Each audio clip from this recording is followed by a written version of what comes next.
I say, look, we need 60 more days. We need 90 more days. Trust me, it's going to be a better product. We're just not ready.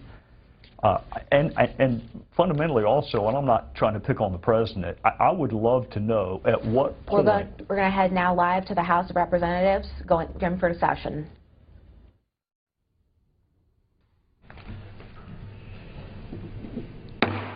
House will be in order.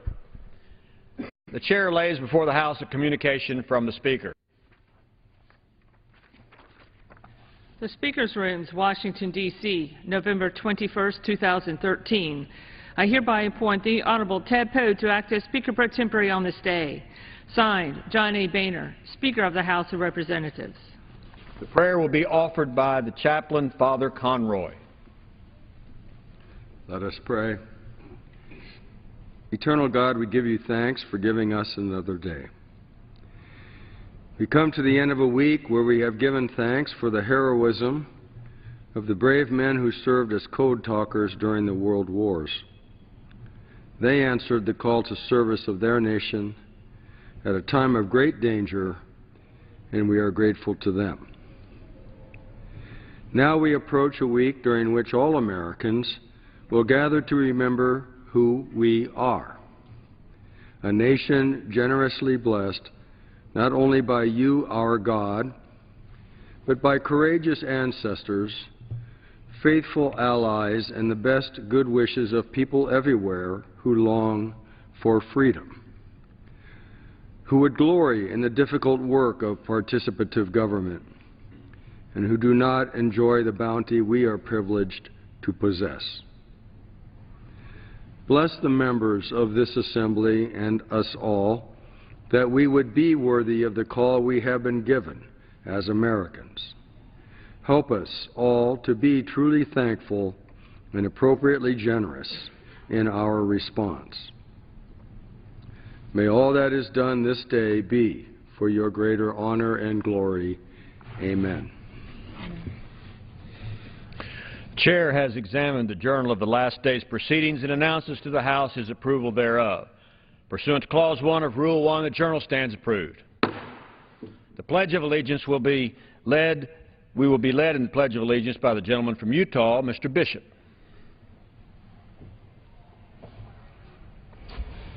I pledge allegiance to the flag of the United States of America and to the republic for which it stands, one nation under God, indivisible, with liberty and justice for all.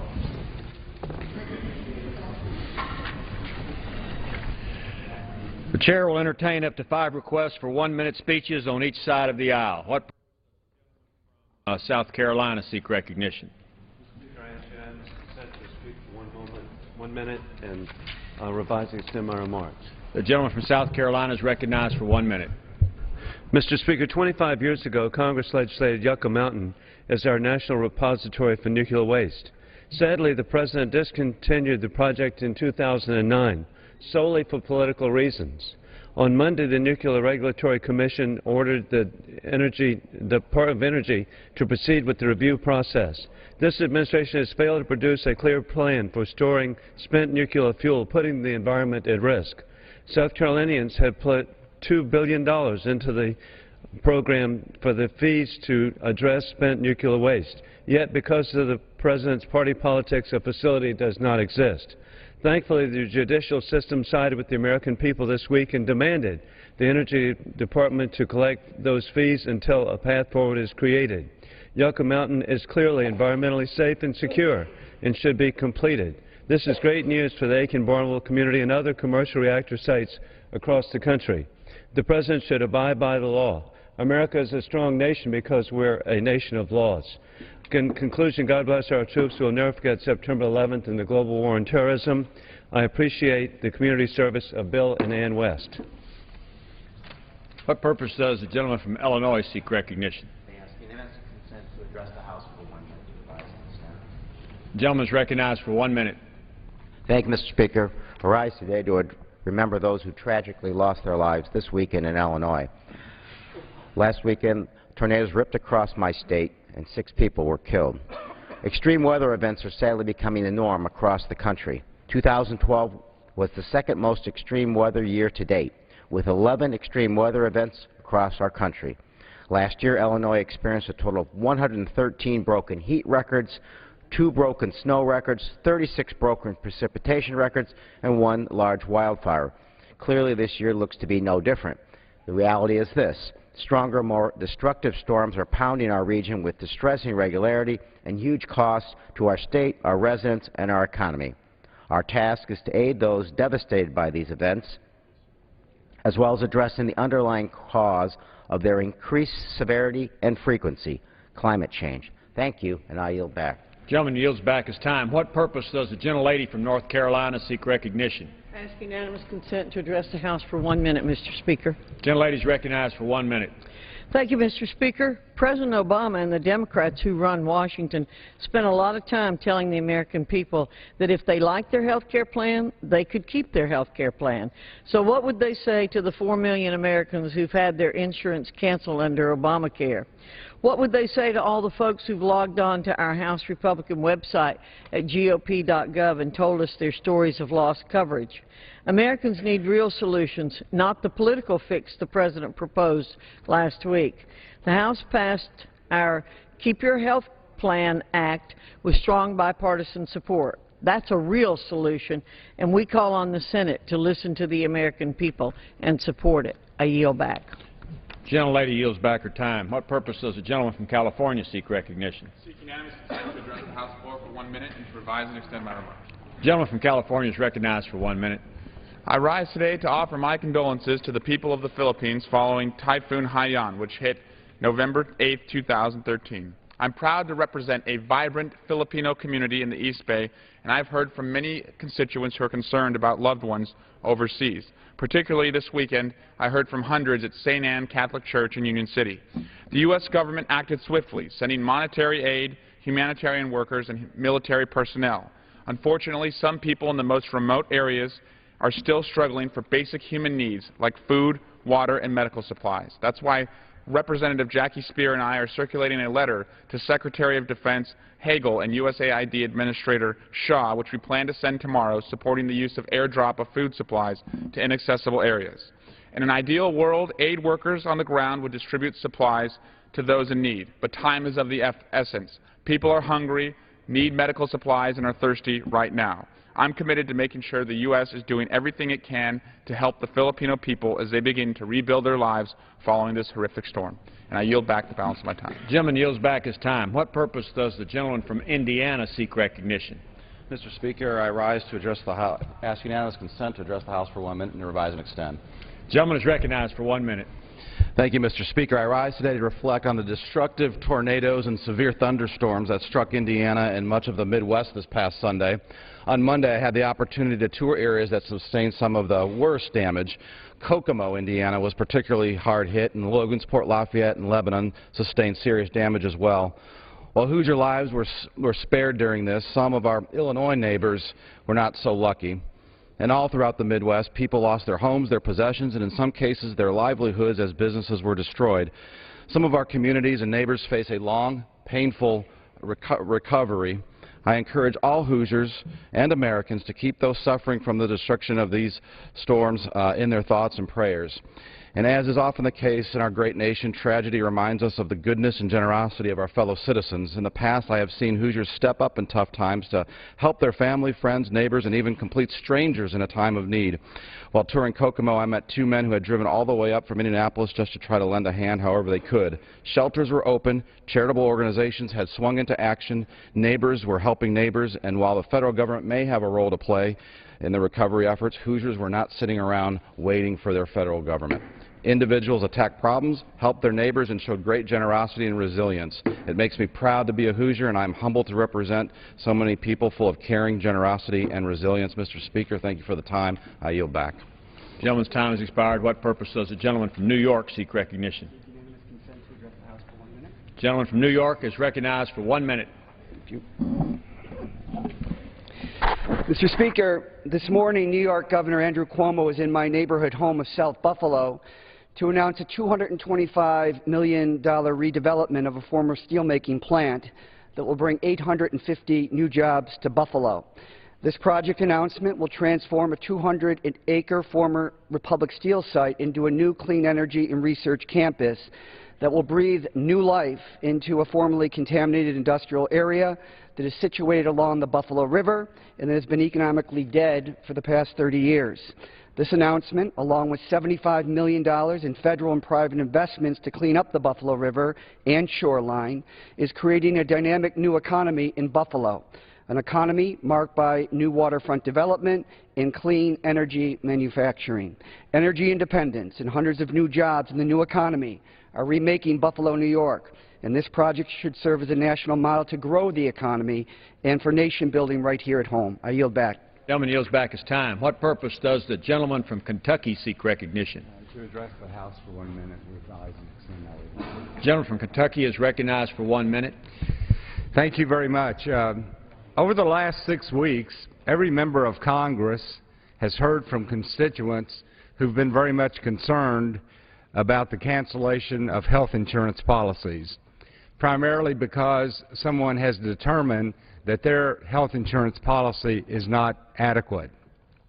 We're hearing about higher premiums, and then we all know about the difficulty of getting on the website to select your insurance policy. So there's a lot of confusion out there, there's a lot of anger out there, and there's a lot of people that are asking the U.S. Congress to help. We want to hear how this Obamacare is affecting individual Americans from coast to coast. And so we've developed a website called GOP.gov, and we would invite those people who are experiencing difficulty to go on GOP.gov, click on Your Story, and tell us explicitly what experiences you are having. This is very important. We appreciate it, and I think my time has expired. Your time has expired. What purpose does the gentleman from New York seek recognition? To ask unanimous consent to address the House for 1 minute and to revise and extend my rule. The gentleman from New York is recognized for 1 minute. Thank you, Mr. Speaker. Earlier this week, the Republican leader circulated his party's 2014 agenda, their vision for promoting a private sector job growth, expanding the middle class, and strengthening our economy. Their ideas for improving civil rights and bettering our immigration system. Their path forward for ensuring our children and grandchildren inherit a better America. Now I would like to read to the House and to the American people the 2014 agenda by the Republican Party. Mr. Speaker, I would like to read them all in the order in which they are presented.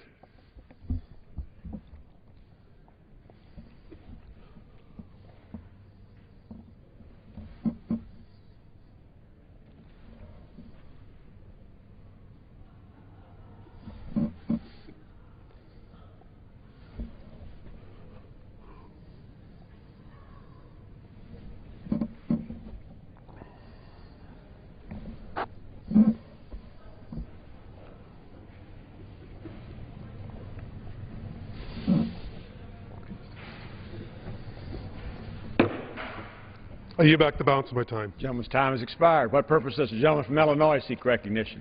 Mr. Speaker, I ask unanimous consent to address the House for 1 minute. The gentleman from Illinois is recognized for 1 minute.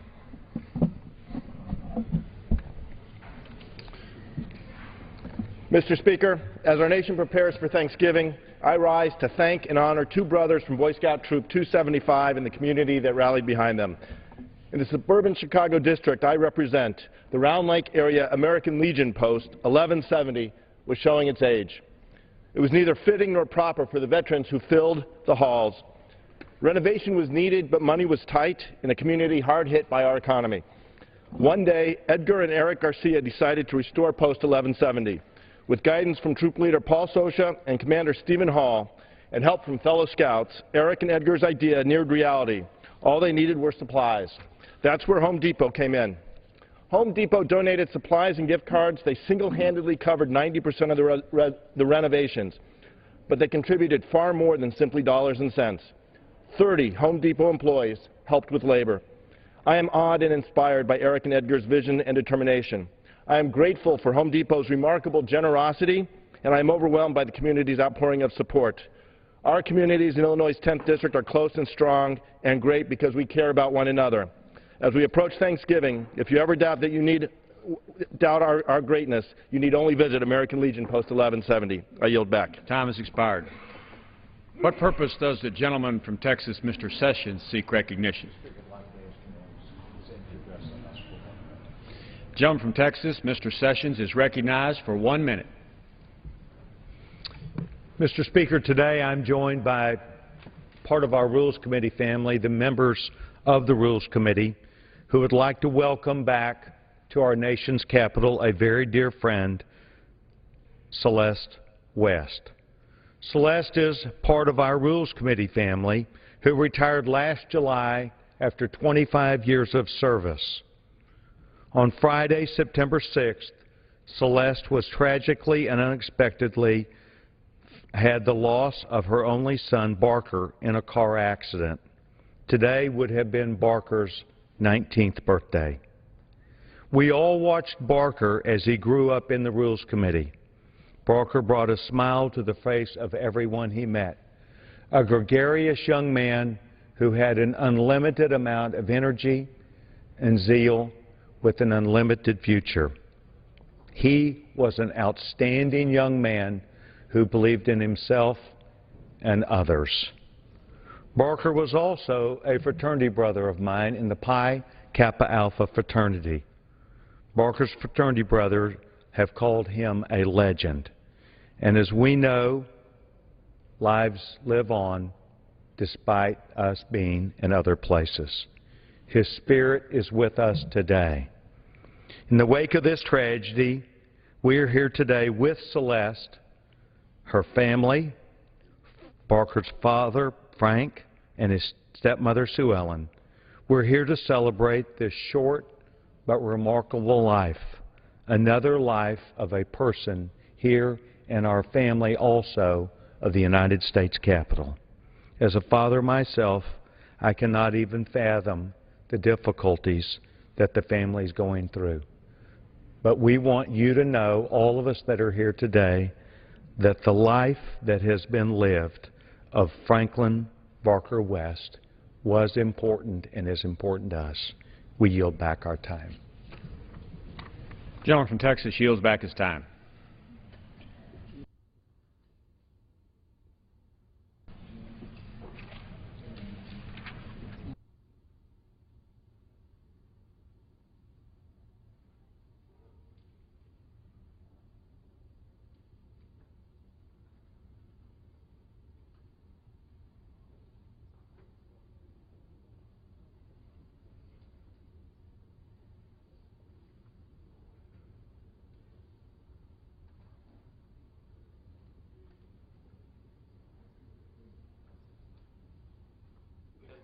Does the gentleman from Kentucky have a general leave request?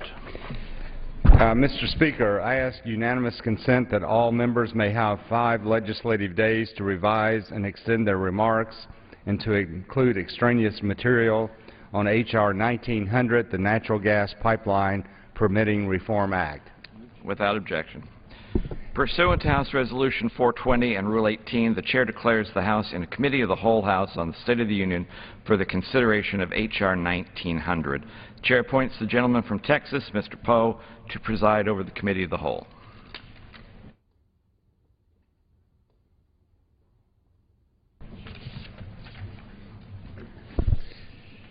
The House is in the Committee of the Whole House on the State of the Union for the consideration of H.R. 1900, which the clerk will report by title. A bill to provide for the timely consideration of all licenses, permits, and approvals required under federal law with respect to the siting, construction, expansion, or operation of any natural gas pipeline projects. Pursuant to the rule, the bill is considered read the first time. The gentleman from Kentucky, Mr. Whitfield, and the gentleman from California, Mr. Waxman, each will control 30 minutes. The Chair recognizes the gentleman from Kentucky, Mr. Whitfield. Thank you very much, and Mr. Chairman, I yield myself such time as I may consume. The gentleman from Kentucky is recognized for as much time as he wishes. As Chairman of the Subcommittee on Energy and Power, we've had a number of hearings over the last year, and we're all quite excited about the production, additional production of natural gas and oil in America. As many people know, we now are the #1 producer of natural gas in the world and the #1 producer of oil in the world. And this has come about because of the entrepreneurial spirit of the private sector and development of these properties on private lands, primarily in Pennsylvania, North Dakota, and Texas.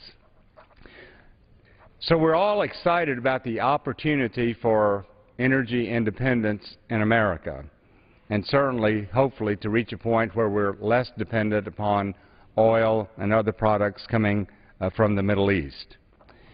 I want to thank Mike Pompeo, the member from Kansas, for authoring this important legislation. And although we have become the #1 producer and we have an abundance of natural gas today, we still have one key problem. To put it simply, we don't have the necessary pipeline infrastructure to move natural gas from where it is produced to where it is needed most. And I would like to just illustrate how some states are being harmed. According to the Energy Information Administration, in January this year, we saw several states with residential natural gas prices way above the national average. For example, New Hampshire was 30% above the national average. Massachusetts was 43%, Maine 67%, and Florida 68%. Unfortunately, those living in these and many other states can expect to see higher prices once again this winter, and this is precisely why we are bringing to the floor H.R. 1900. H.R. 1900 simply would bring certainty and agency accountability to the natural gas pipeline permitting process. It would allow natural gas pipelines to be built in a safe, responsible, and timely manner. It would also make existing natural gas pipelines safer. During the legislative hearing on H.R. 1900, we heard testimony from industry of a corrosive natural gas pipeline that could not be replaced in a timely manner because an agency missed the deadline to issue a permit by nearly a year. The American people demand better than this. And so as we hear discussion and consider amendments to H.R. 1900, I want to thank once again the members of the subcommittee, the staffs, and Representative Pompeo for all the work on this important legislation, and I would respectfully reserve the balance of my time. The gentleman from Kentucky reserves his time. The gentleman from California, Mr. Waxman, is recognized. Mr. Chairman, I yield myself such time as I may consume. The gentleman is recognized. We're told that the Pompeo bill seeks to speed up the approval of interstate natural gas pipelines. In fact, it would have the opposite effect, delaying and disrupting a pipeline approval process that is working. The Nonpartisan Government Accountability Office has concluded that the Federal Energy Regulatory Commission pipeline permitting is predictable and consistent and gets pipelines built.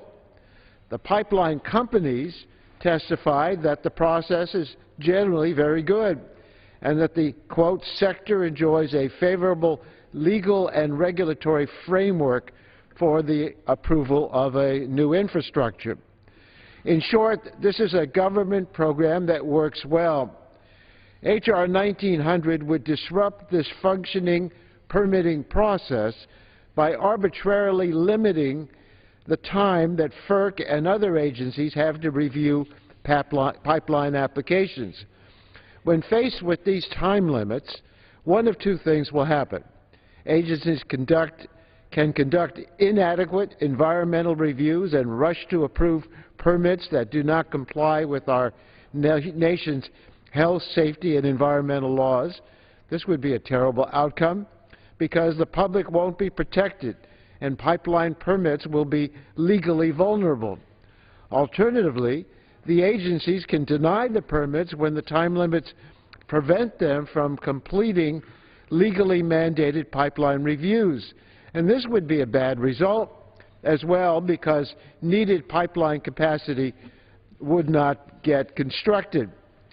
The career director at the Office of Energy Projects at FERC testified that he didn't believe that this bill would result in faster permitting. He explained that the bill would actually result in slower permitting if agencies had no choice but to deny applications because of the arbitrary deadlines established by this bill. With this bill, we will get rushed decisions and more project denials. No one benefits from that, not even, or especially not, the pipeline companies. But the problem with this bill doesn't end there. The Pompeo bill automatically grants environmental permits for a pipeline project if an agency does not make a decision on a permit within 90 days of the issuance of FERC's environmental analysis. This provision would sacrifice public health and environmental protections in favor of an arbitrary deadline. And no one can explain how this provision could actually be implemented. These permits are detailed documents that include emission limits, technology or operating requirements, and conditions to ensure the environment is protected. Agencies need to figure out all of these details and then actually draft the permits. Complex permits might not even be written, but somehow they would be required to magically take effect. In an effort to cobble together a solution to the mystery of how incomplete permits could be automatically issued, the bill transforms FERC into a super permitting agency. If an agency misses the 90-day deadline, the bill apparently requires FERC to write and issue the permit itself. Under this approach, FERC will be issuing BLM rights-of-way through federal lands. FERC will be figuring out water discharge limits. FERC will be determining which technologies should be employed to reduce air pollution emissions. FERC will be issuing permits to protect wetlands and even bald eagles. These are jobs that FERC doesn't have the expertise or resources to carry out. They are ordinarily conducted by other agencies. But in this bill, because of the deadline, FERC will be required to take on those responsibilities. There are going to be real environmental and safety impacts if permits automatically go into effect without the responsible agencies completing the necessary analysis. The Army Corps of Engineers and EPA raised concerns that automatic permitting could lead to permits that are inconsistent with the requirements of the Clean Water Act and Clean Air Act, and this could result in harmful water or air pollution. Well, this unworkable bill won't speed up pipeline permitting, but it will have adverse health, safety, and environmental impacts, and it will undermine the public's acceptance of interstate natural gas pipelines going through their communities. That's why it's opposed by the Pipeline Safety Trust and the public interest and environmental groups. And that's why the administration has announced that it would veto this bill if it ever made it to the President's desk. This is a bad bill. The consequences have not been thought through, and I urge all members to oppose the bill, and I reserve the balance of my time. Gentleman from California reserves his time. Gentleman from Kentucky. At this time, I would like to yield 4 minutes to the distinguished gentleman from Kansas, Mr. Pompeo, author of this bill. Thank you, Mr. Chairman, and thank you, Chairman Whitfield, Chairman Upton, for helping me work this bill through our committee. It's great to have it on the floor today. We now have a bipartisan piece of legislation aimed at making simple, common-sense reforms to the natural gas pipeline permitting process. Rather than eliminating environmental regulations and permits, H.R. 1900 takes a very reasonable approach by requiring agencies involved in the permitting of natural gas pipelines simply requesting that they finish their work in a timely manner. The legislation builds off reforms made in the Energy Policy Act of 2005, which placed the Federal Energy Regulatory Commission as the lead agency for interstate natural gas pipelines. As we've heard this morning, natural gas is becoming a dominant force in the electricity generation and manufacturing sectors. It's critical that pipeline construction can take place through a modernized permitting process, and that's what this bill aims to do. The current interstate natural gas pipeline permitting process, established in 2005, is already in need of updating because of the enormous shale gas boom. H.R. 1900 makes changes to the interstate natural gas pipeline permitting process by simply putting in place statutory deadlines for each of the permitting agencies to complete their work. This is pretty reasonable. We're simply asking agencies to do what the law requires them to do. They can say yes to a permit, they can deny the permit, but they can't sit on it. They have to do their homework. They have to get the job done. FERC is already the lead agency for coordinating environmental review of interstate natural gas pipelines, and as FERC testified in front of the Energy and Commerce Committee earlier this year, the deadlines imposed by H.R. 1900 are reasonable. In fact, FERC asked for a couple of changes to the legislation, and in each case we made those changes at their request. If an agency, after H.R. 1900 were to become law, an agency doesn't complete its work, the permit would automatically be approved by statute.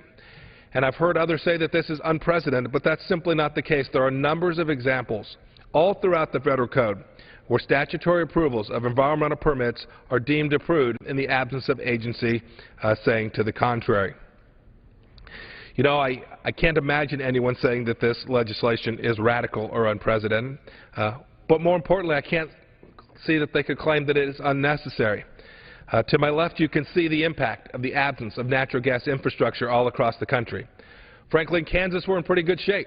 But on the East Coast, here in the Northeast where I'm standing today, and on the West Coast, you see enormously high natural gas costs, 24% above the national average in New York, 20% above the national average in Arizona, 67% above the national average in Maine, and 68% above the national average for the cost of natural gas in the state of Florida. We're seeing these prices rise because we don't have infrastructure development adequate to meet the needs of manufacturers and consumers in these places. The New York Times, that bastion of conservatism, wrote the following, saying that FERC was concerned about increasing reliance on natural gas fuel generators at a time when there is increasingly tight availability of pipeline capacity to deliver natural gas from the South and the West to New England. The Boston Globe wrote, writing about pipeline projects in New England, the Globe said the projects come, quote, as New England struggles to address growing demand for natural gas and supply constraints created by tight pipeline capacity. Those constraints have led to shortages and price spikes during the peak demand periods, such as extended winter cold snaps, helping to drive the region's already high energy costs even higher. The New York Times and the Boston Globes recognize the need for H.R. 1900. This is not a manufactured crisis or a bill in search of a problem. This is a real issue with real consequences for jobs in America and for average working families all across our country. The bill will give certainty to natural gas pipeline developers that invest in projects which could transport affordable energy to consumers all across the nation. I urge my colleagues to vote in favor of H.R. 1900 and address a very real issue impacting consumers and manufacturers all across the country. I yield back. The gentleman's time has expired. The gentleman from Kentucky reserves. The gentleman from California is recognized. Mr. Chairman, I yield myself 1 minute. The gentleman is recognized for 1 minute. I do that in order to respond to the concerns that have been raised about the natural gas prices in the Northeast. This is a real issue. New England is using more natural gas to generate electricity and more natural gas for heating the homes than in the past. On the coldest winter days, when natural gas is needed for both heating and electricity, there is more demand than can be met by the existing pipeline capacity. And that, of course, can result in price spikes. But this bill does nothing to solve that problem. The problem in New England isn't caused by pipeline applications taking too long to get approved by the Federal Energy Regulatory Commission. The problem is that the pipeline companies aren't even submitting the applications because they haven't figured out who will pay for these new pipelines. The pipeline companies haven't been satisfied that there's a sufficient year-round demand. I yield myself an additional 30 seconds. Gentleman's recognized for 30 seconds. Sufficient year-round demand to justify and finance these pipelines. That's an issue that FERC is actively looking at, and it's been holding stakeholder conferences about. But this has nothing to do with Mr. Pompeo's bill. Cutting corners on the permitting process isn't going to help get additional pipeline capacity built for the Northeast. I don't think we ought to be blaming government for every problem. The reality is that FERC and the government didn't create this problem. It's a problem of the economics of it all. And the faster we understand that, the faster we can try to find real solutions. I reserve the balance of my time. Gentleman reserves. Gentleman from Kentucky. This time I'd like to yield 2 minutes to the Chairman of the Energy and Commerce Committee, Mr. Upton of Michigan. Gentleman from Michigan is recognized for 2 minutes. Well, thank you, Mr. Speaker. I rise in support of H.R. 1900, a common-sense bipartisan bill that's going to help build the architecture of abundance that we need to fully realize the benefits of our American energy boom. You know, until a few years ago, our nation was facing a very critical shortage of natural gas. And I will remind us that policymakers in the 70s, 80s, and 90s never envisioned shale gas. Well, today, technological innovations like horizontal drilling and hydraulic fracturing have made the U.S. the #1 gas producer nation in the world. Our overall energy landscape has changed dramatically in just a short period of time. It is not only rewriting the economic outlook that we have as a nation, but also beginning to change the geopolitical nature of global energy, as we have heard from nations around the world seeking access to United States supplies to help wean them off of regions like Russia and the Middle East. So today we face a new challenge: how to overcome government-imposed roadblocks to building the infrastructure and unleashing the innovation necessary to harness our new energy abundance. As energy production grows across the U.S., building the infrastructure to move these supplies to consumers is emerging as the real challenge of this century. With all of our abundance in natural gas, it is simply unacceptable that there are still regions of the country where lower prices are being constrained by a lack of pipelines because of regulatory delays. America's rich natural gas resources should continue fueling both job creation and economic growth, but we cannot fulfill that potential unless we ensure businesses and manufacturers have access to this affordable and reliable and clean energy. So I commend Representative Pompeo for introducing this bill, H.R. 1900, as a remedy for the problem. Setting enforceable deadlines to approve natural gas pipeline projects will build upon the bipartisan. One additional minute? I yield the gentleman 1 additional minute. The gentleman from Michigan is recognized for 1 minute. Setting enforceable deadlines to improve natural gas pipeline projects will build upon the bipartisan reforms that we made with our Energy Policy Act of 2005 while preserving critical environmental review. If other nations, including Canada, Australia, and many other EU member nations, can hold their agencies to real, accountable deadlines, it is not unreasonable to ask ours to do the same. Congress should be doing everything possible to reduce red tape and delays in building safe and efficient natural gas pipelines to bring our infrastructure up to modern times to reflect that energy abundance. This bill is a very important step in the right direction, and I would urge my colleagues to vote yes, and I yield back the balance of my time. Gentleman yields back. Gentleman from Kentucky reserves, and the gentleman from California is recognized. Mr. Chairman, I'll continue to reserve our gentleman time. Gentleman reserves. Gentleman from Kentucky. This time I would like to yield 3 minutes to the gentleman from Ohio, Mr. Johnson. Gentleman from Ohio is recognized for 3 minutes.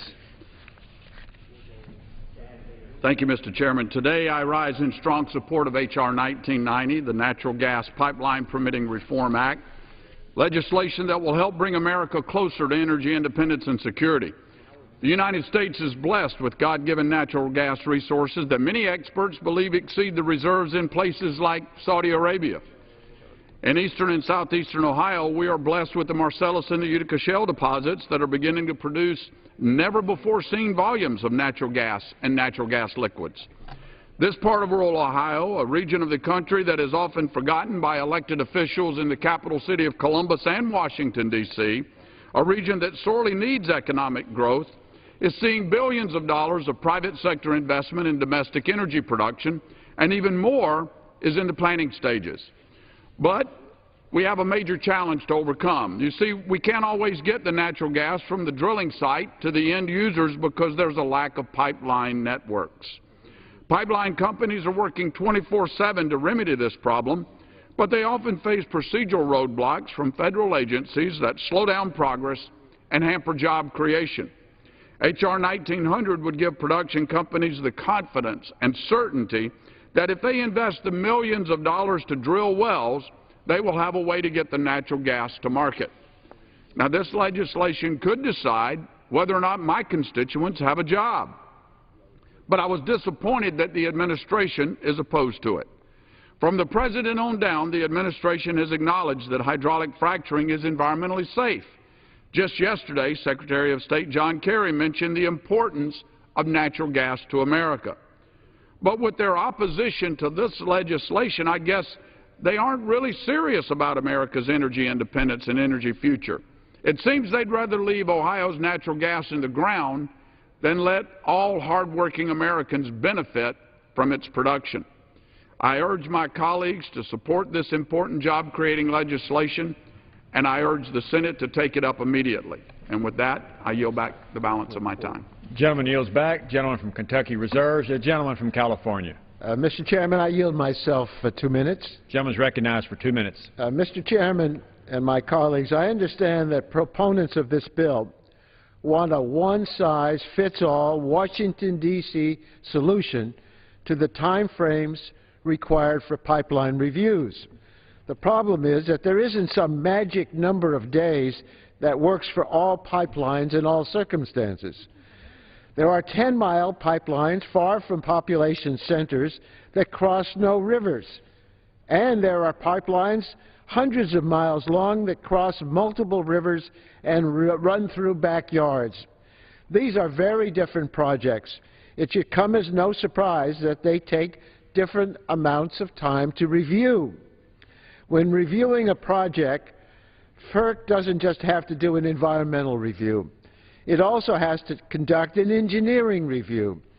FERC must evaluate, approve, and in many cases alter a pipeline's route to address environmental, engineering, and community concerns. FERC must determine a pipeline's tariffs and rates. Now, these are steps that take time. For longer and more complex pipelines, these steps take longer, and they should. FERC decides 92% of all pipeline applications within 12 months. Let me repeat that. 92% of all the applications are approved within 12 months. The fact is that 8% of projects take longer isn't a problem. It reflects the reality that a small number of projects are more complex and impact more people. If you have constituents in the paths of these proposed pipelines, you should want the Federal Energy Regulatory Commission and other agencies to protect your constituents by completing the necessary reviews. Your constituents don't want a one-size-fits-all Washington solution for all problems that are not the same. I reserve the balance of our time. Gentleman reserves. Gentleman from Kentucky. I would recognize myself. The gentleman from Illinois just arrived, and I didn't see him. So at this time, I'd like to recognize the gentleman from Illinois, Mr. Shimkus, for 3 minutes. Gentleman from Illinois is recognized for 3 minutes. Thank you. Thank you, Mr. Speaker. I applaud my colleague and fellow subcommittee chairman on the Energy and Commerce for helping bring H.R. 1900 to the floor. This legislation will help ensure the key elements of our critical infrastructure will be improved and constructed on a timely and predictable basis. This is a goal we all can and should support. On a closely related subject, I too wanted to associate myself with Chairman Whitfield's recent statement regarding the growing tendency among certain states to engage in obstructionist tactics aimed at key infrastructure projects. In some cases, states have even used federally delegated authority to block federally approved projects. Let me say that again. States have used federally delegated authority to block federally approved projects. The most prominent example is use of the Clean Water Act to deny otherwise routine permits and approvals. As my colleague suggested, we have legislated on that issue previously, but our clear intent in doing so was frustrated in the court system. It may be well that we will need to address this issue further, and I stand ready to work with my colleague to do so. In other instances, states have tried to use their authority under the Coastal Zone Management Act to impose consistency requirements on federally approved projects, even when those projects have already been found to be consistent with the state's coastal management plan. This is clearly taking a second bite at the apple. The law is abundantly clear that a state has no authority to review an existing project and a second time if it underwent a previous consistency review. Only in the event that there is an applicable program change or a significant alteration in the nature of the facility would a state ever be entitled to render a second consistency determination.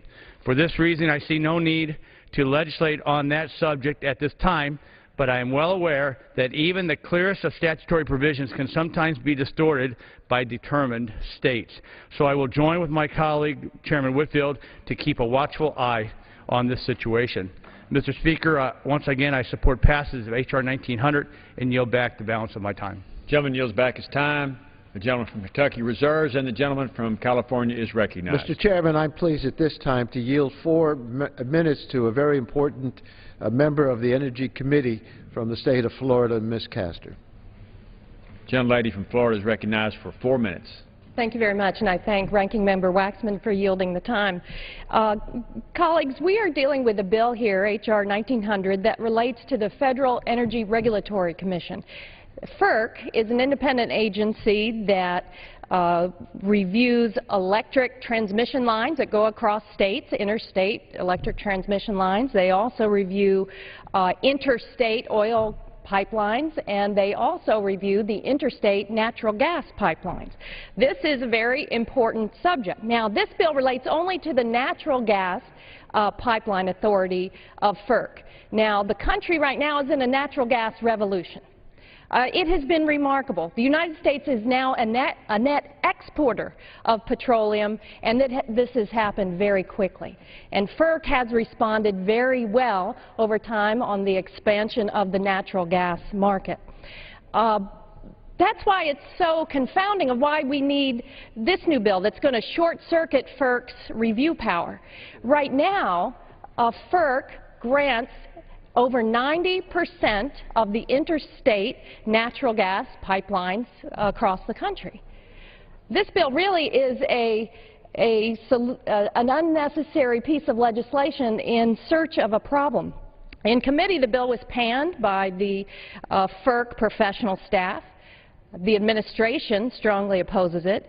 Instead of expediting expansion of natural gas pipelines across the country, it would disrupt FERC's natural gas permitting process, which right now is already getting thousands of miles of pipelines permitted in a timely manner. Like I said, over 90% of the applications.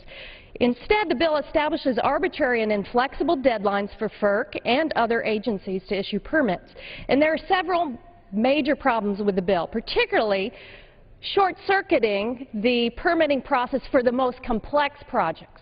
The bill says we have a 12-month deadline no matter what kind of project is proposed. FERC currently decides 90% of the permit applications within that 12-month period. And in July, the Pipeline Trade Association testified that FERC's existing permitting process is generally very good. Second, in addition to this arbitrary 12-month deadline for all applications, it would rush environmental reviews for complex projects. The bill's rigid deadline applies to every pipeline project regardless of complexity. It doesn't make sense to apply the same 12-month deadline to, say, a 30-mile interstate pipeline that doesn't cross any rivers, doesn't have environmental concerns, doesn't go through population areas, and then apply the same 12-month deadline to the most complex, multi-state, interstate pipeline initiatives that goes across environmentally sensitive areas, maybe across rivers, through highly populated areas. Third, the bill also will lead to unnecessary permit denials. What we heard from FERC is that instead of speeding up the permitting process for natural gas pipelines, it is very likely that this bill will slow down permitting. If FERC can't finish its analysis by the required deadline, they may have no choice but to deny an application that otherwise could have been granted. Now, before I came to Congress, I practiced environmental law. And what I learned during that time is for those complex projects, there's a lot of give and take that needs to happen. You have to discuss mitigation. You have to discuss, are there any alternatives? Oftentimes, these business owners, it's in their interest to have a little more time to figure out the right path for a pipeline or a transmission line or something like that. You get input from local governments, local communities, neighborhood associations, environmental groups, and you wind up with a better project. Could I have 2 more minutes? I yield additional 2 minutes to the gentlelady. The gentlelady is recognized for 2 minutes. I thank the gentleman. Another serious problem with the bill is that it transforms FERC into a super permitting agency. Now, that sounds pretty scary, but that's what it does. It says that the bill provides for permits to automatically go into effect if an agency does not approve or deny them by the bill's arbitrary 90-day deadline. So FERC would be issuing Clean Air Act permits, Clean Water Act permits, even BLM right-of-way through federal land permits. These are functions that FERC does not have the expertise or resources to carry out. This is an unworkable provision that could result in permits being issued that are inconsistent with the nation's environmental laws. Finally, I know many people on both sides of the aisle are very concerned about eminent domain and when we give power to government to condemn lands. Well, here's a reminder for everyone. We should all remember that when FERC issues a certificate of public convenience and necessity, it gives a pipeline company the power of eminent domain. The power to take someone's property should not be conferred without FERC taking the time it needs for thorough analysis and thoughtful decision-making. So for all of those reasons, I urge opposition to the bill, and I yield back the balance of my time. The gentlelady yields back her time. The gentleman from California reserves. The gentleman from Kentucky. I might just make one comment. As the gentlelady from Florida indicated, the Obama administration has indicated their opposition to this bill. But I will tell you, we have large groups. The National Rural Electric Co-ops are supporting this bill. The Public Power Association is supporting this bill. And the New England Ratepayers Association wrote a letter to us saying, currently New England ratepayers suffer from the highest electricity rates of any other region in the country. And a significant reason for this is the limited capacity of natural gas pipeline, which the electricity generators throughout New England rely on. So we're trying to respond to the needs of people, and we recognize that the economy has been weak, and there's not a lot of pipelines being built right now, although there is one in my home state of Kentucky. But we want to set the framework so that when the time comes, these pipeline companies are able to move quickly with adequate protections. This time I'm delighted to recognize the gentleman from California, our distinguished whip, Mr. McCarthy, for 3 minutes. The gentleman from California is recognized for 3 minutes. Thank you, Mr. Chairman, and I thank my colleague for recognizing me. I rise in support of H.R. 1900 in support of the work this chamber has accomplished this week. This was an important week in the House. We will have passed 3 bills that further the energy revolution that has propelled the U.S. to the forefront of the world's energy producers. So to hear a few of my colleagues on the other side of the aisle disparage this work, even so much as refer to it as egregious, is disappointing. First, we passed legislation that reduced bureaucratic delays on energy products on federal lands that are providing resources to power our economy. As America, we will soon become the largest energy producer in the world. It is astonishing that this occurred while energy production on federal lands has actually decreased. We guaranteed that energy production from hydraulic fracturing on federal lands is overseen by the regulator with the best track record, the states. And today we are ensuring that one, harnessed the energy resources will reach its end users in the safest, most efficient, and reliable manner. In its life cycle, the quality of life for all Americans improves. And there's no better example than at the start of this month, November 1st, the first pipeline to enter New York City in 40 years. That was 40 years that it took. What happened once it entered New York City? The price dropped. The price fell by 17%. Do you realize if you buy gas in New York City, it's cheaper than in Louisiana? But 40 years that it took. To me, that was egregious. The savings that extends far beyond New York City. In 2012, affordable energy added $1,200 of disposable income to the average U.S. household. That will go to $2,700 by 2020 and $3,500 by 2025. That is real savings. Today we have an opportunity. We have an opportunity to streamline, to protect, and to lower the costs for all Americans. To actually be able to produce and create more jobs in America. That's why you see a very diverse group of support for this legislation. From unions to associations to Americans. They want to keep more of what they earn, create more American jobs, and then again, stop any egregious falsities that it takes 40 years to build a pipeline. I yield back. Gentleman yields back his time. Gentleman from Kentucky reserves. Gentleman from California. Mr. Chairman, I know of no union supporting this bill, nor do I think the Northeast ratepayers said in their letter where they expressed their concern about the supplies, where there's a very cold spell, that they want this bill either.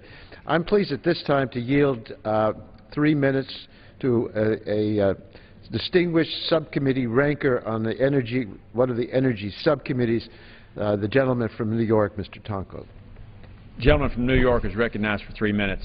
Thank you, Mr. Speaker, and thank you, Mr. Ranker, for the opportunity. The bill that we're addressing before the House simply does not address the problems with pipeline approvals because the committee has not identified any problems with them. The natural gas pipeline approval process works well. The Government Accountability Office's recent review found that FERC's consideration of the vast majority of these projects is completed within a year of receiving a complete application. The network of over 2 million miles of gas pipelines spread across this country ensures that natural gas can be delivered where it is needed. We do have some areas where additional infrastructure is required, but the failure to fill those needs is not due to the permit approval process at FERC. It is due to economic decisions being made by those in the private sector. We do have some problems with pipelines. Accidents resulting in explosions have severely damaged property and, in some cases, claim lives. We should be doing more to prevent these accidents. The 10% of project approvals that are not completed within a one-year period are those that are more complex. They extend for many miles, traverse densely populated areas, and cross sensitive or valuable resources such as farmlands or water bodies. A project with these characteristics may need more than 1 year to ensure that the pipeline that is ultimately constructed is not going to place people, their communities, other businesses, or valuable resources at risk. Whenever a regulatory agency is poised to act under the law to defend the health and safety of our citizens, there is a hue and cry about the necessity of doing extensive analyses of all aspects of the proposed regulation to determine its potential impact on businesses and the economy.